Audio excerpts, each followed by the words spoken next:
Hello sweeties, welcome back to my channel. Please subscribe if you are new here and kindly hit the notification bell to be notified on all updates and every tutorial I put here. So today we are going to learn how to make our baby's knee not to be dark when crawling. You can use crawling knee pad, but for me I'm going to use her old socks in doing it. So let's get straight into it.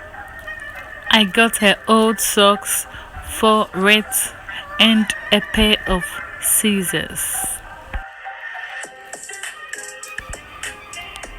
I went ahead and cut out the portion that would be suitable for her knee for me.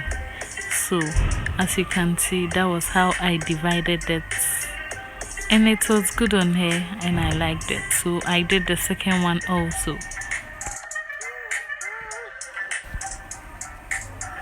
And this was the result of what I cut.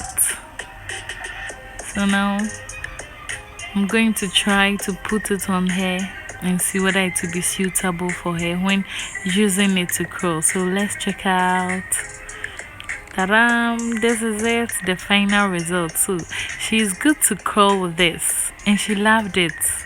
Her knees are not going to be dark anymore. So guys, try and also do this for your little baby. Your baby can crawl with the socks on her knee now without letting her knees to be dark. Don't wait for her knee to be dark before. Try this out and thank me later. Thanks for watching.